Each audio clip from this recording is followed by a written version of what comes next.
오늘 말씀은 이제 마치 주님께서 이 땅에 오신 목적이 세상의 화평 대신에 불화와 반목을 일으키기 위한 것처럼 오해가 되는 말씀입니다. 그러나 오늘 말씀은 그런 의미가 아닙니다. 영적인 측면에서 주님의 오심으로 인해 대립과 갈등이 필연적임을 가르치신 것입니다. 사실 영적으로 보면 주님이 이 땅에 오시기 전까지 이 땅에는 갈등이나 대립이 없었던 것입니다.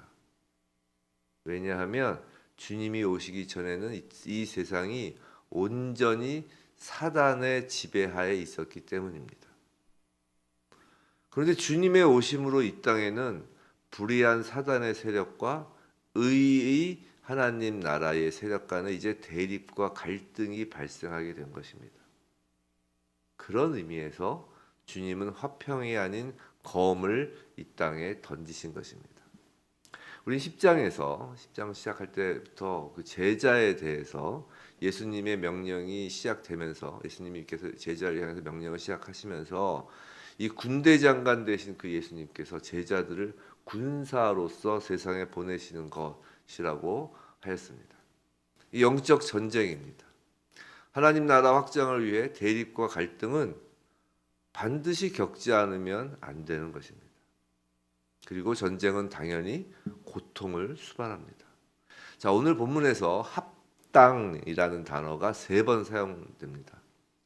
그리고 예수께서 자기 자신을 나라고 지칭하는 나라는 단어가 36절을 제외하고는 각 절마다 빠지지 않고 사용되고 있습니다. 원어 성경에서는 오늘 본문 요 구절에서 10번이 나옵니다. 근데 나라는 단어가 에고가 무슨 말이냐면 제자가 예수에게 합당하다는 것은 곧 나, 예수 자신과 같은 길에 서 있어야 한다는 의미입니다.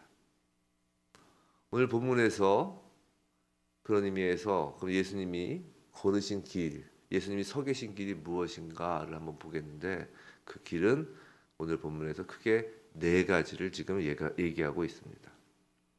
첫 번째로 34절. 자, 예수님은 하나님의 백성들을 사단의 손아귀에서 해방시키기 위해 이 땅에 오셨습니다.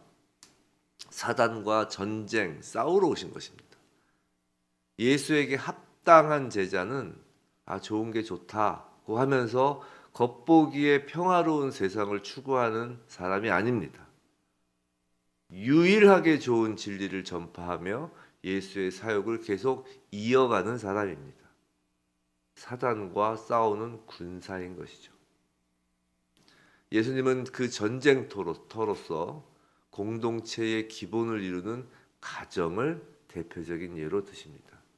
가정이 그럴진데 다른 전쟁터는 말할 필요도 없다라는 것이죠. 자, 두 번째 35절부터 37절. 그럼 가정. 자, 다른 사람이 아닌 예수님 자신도 공생애 동안 육신의 형제 친척들로부터 배척을 당했습니다. 35절, 36절에 있는 말씀은 미가서 7장 6절, 구약의 미가서 7장 6절을 인용한 말씀인데 이 미가서에서 이 말씀이 언급되는 것은 이 종말론적 구원 이전에 있게 될 분쟁에 대해서 미리 예시한 것입니다.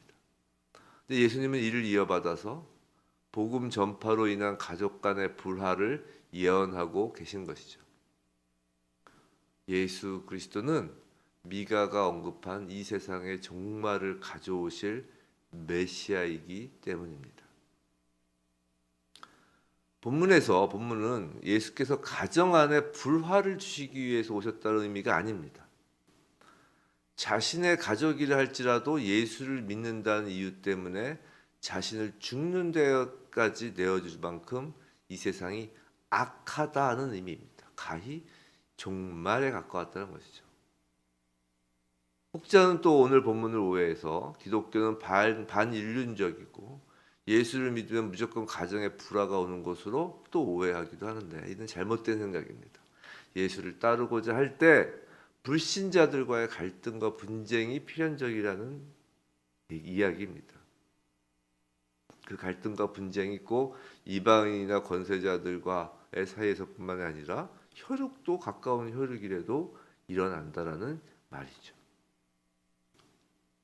그런데 예수께서 굳이 공동체 중에 굳이 가족을 예로 드신 이유는 모든 공동체의 기본이기도 해서이기도 하지만 가족을 예로 드신 이유는 예수님의 신성에 대한 또 하나의 선언이기도 합니다. 예수님은 이렇게 우리에게 묻고 계신 거예요. 만일 너희가 믿지 않고 너희를 적대시하는 부모에게 충성하느냐 아니면 내게 즉 예수님께 충성하느냐를 선택할 상황에 처한다면 어떤 선택을 하겠느냐라고 물어보시는 거예요. 여기서 우리가 고려해야 될 것은 예수님은 하나님이시라는 것입니다. 선택에서 고려돼야 될 것은 천하 만물 그 어느 것과도 비교될 수 없으신 분입니다. 그것이 가족이라 할지라도 말입니다.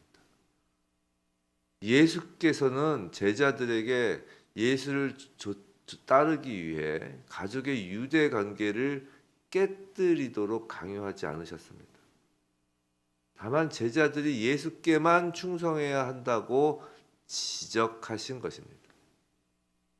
가족 사랑이라는 건 역시 하나님의 법이지만 이 가족 사랑조차도 자칫하면 나 자신을 섬김의 대상으로 신앙으로 만들 수 있기 때문에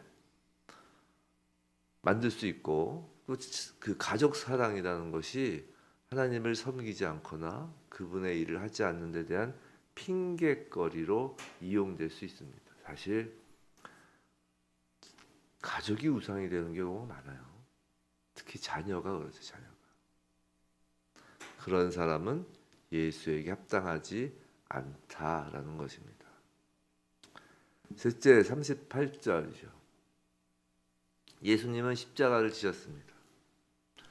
그렇기에 예수께 합당한 제자 역시 십자가를 져야 합니다. 첫 번째 예수님이 싸우셨습니다. 예수께 합당한 자는 싸워야 합니다. 예수님도 가족에게 배척을 당했습니다. 그러기에 예수에게 합당한 제자는 가족보다 하나님이 우선인 사람들입니다. 셋째 예수님이 십자가를 지셨습니다. 38절. 그렇게 우리도 십자가를 져야 합니다. 근데 사실 솔직히 오늘날 이 말씀을 듣는 우리는 십자가를 제대로 이해할 수 없습니다.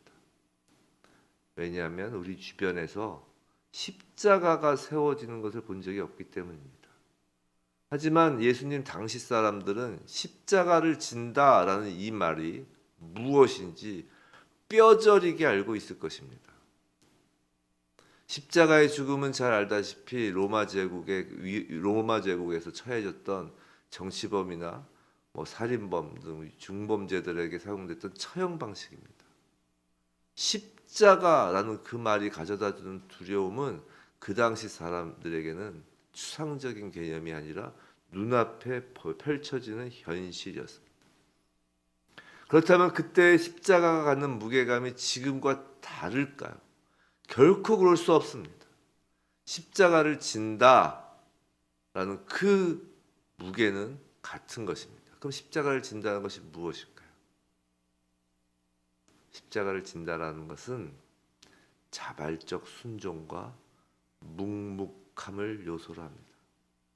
오늘 시작하면서 불렀던 그 찬양 주의 뜻대로 하옵소서 아버지의 원대로 하옵소서라는 자발적인 예수 그리스도의 순종과 그리고 그 십자가 길에서 침묵을 지키시는 예수님의 묵묵함이 십자가를 지는 것입니다. 십자가는 분명 사단의 예수님을 향한 공격 수단이었습니다. 그런데 예수님은 하나님이십니다. 당신에게 그 지워진 그 십자가를 그 자리에서 가루로 만들어 버릴 수도 있는 분이십니다. 그러나 사단의 공격 수단인 그 십자가를 예수님은 가루로 바꾸신 것이 아니라 예수님은 당신의 순종으로 바꾸신 것입니다. 침묵 가운데 순종하십니다. 불평불만도 없고 대항하지 않은 채 말입니다. 그것이 십자가를 지는 것입니다. 지금도 사단은 예수에게 속한 사람들을 극렬하게 공격합니다. 예수에 합당한 자들은 사단의 공격에도 불구하고 하나님 말씀에 순종하며 불평불만하는 것이 아니라 침묵으로 예수의 길을 쫓는 것입니다. 이것을 자기 부인이라고 하는 겁니다. 자기 부인은 인격을 수양하는 것이 아니라 돛닦는 것이 아니라 순종하고 침묵하는 것입니다. 마지막 네 번째 39절. 자, 예수님은 죽으셨기에 부활하셨습니다. 그리스도인의 삶은 참으로 역설적입니다. 자, 인간의 목숨은 하나입니다. 그래서 목숨은 무엇보다 귀중하고 모든 사람이 목숨을 귀하게 여기며 죽는 것을 두려워합니다. 그런데 주님은 도리어 자기 목숨을 얻는 자는 잃을 것이고 주님을 위하여 자기 목숨을 잃는 자는 얻게 되리라고 역설을 말씀하십니다. 죽으면 모든 것이 끝이다 라고 여기는 사람들의 생각으로는 도저히 납득하기 어려운 말씀입니다. 그러나 주님께서 생명의 근원이시오, 또한 주님을 믿는 자에게는 생명 부활이 있음을 알기 때문에 우리는 이 말씀이 진리인 것을 압니다. 성도 여러분, 기독교는 죽음으로써 생명을 얻는 종교입니다. 왜냐하면 예수님이 그러셨기 때문입니다. 우리가 주님을 위해 목숨을 잃을 때 예수님의 부활 생명에 우리가 속하는 것입니다. 그럼 이번에 목숨을 잃는다는 것은 또 무슨 의미일까요? 목숨으로 번역되는 원어는 육신적 생명을 의미하기도 하지만 욕구, 마음, 정신으로 번역되고 그 뜻도 갖고 있습니다. 즉 잃어버려야 할 목숨이란 우리의 인간적인 욕구나 마음, 정신 상태까지를 포함하는 것입니다. 지금 그리스도께서는 가족을 넘어선 충성을 요구하실 뿐만 아니라 우리 삶의 모든 부분을 넘어선 충성을 요구하시는 것입니다. 우리가 우리의 욕구, 마음, 정신을 쏟아 이 생의 상급인 그 권력, 인기, 재정적인 보장을 사랑하면 할수록 우리는 그것들이 실제로 얼마나 공허한 것인지를 발견하게 됩니다. 생명을 얻는 최선의 길은 그런 세상적인 상급들에 대한 우리의 마음을 느슨하게 하는 것입니다. 예수님을 쫓는다라는 말에 그 원어를 직역하면 함께 같은 길에 있다라는 말입니다. 뒤를 따라가는 정도가 아니라 그냥 함께 같은 길에 있다는 거예요. 그런데 이 모든 여정, 함께 같은 길에 있는 모든 여정이 우리는 그저 기쁩니다. 왜냐하면 예수님과 함께이기 때문이에요. 예수께 합당한 일은 그래서 기쁜 일입니다. 그저 예수와 함께이기 때문입니다. 예수가 전쟁 중이어도, 예수가 가족, 사랑하는 사람들에게 배척을 당할 때도, 예수가 십자가를 질 때도, 예수가 십자가에 못 박혀 죽을 때도, 예수가 부활할 때도 우리는 함께입니다. 예수께 합당한 제자이기 때문입니다. 그것이 함께입니다.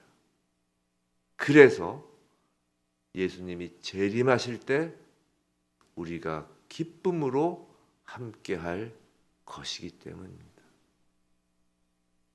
부디 예수님이 재림하실 때 우리가 기쁨으로 함께이길 주님의 이름으로 축원합니다.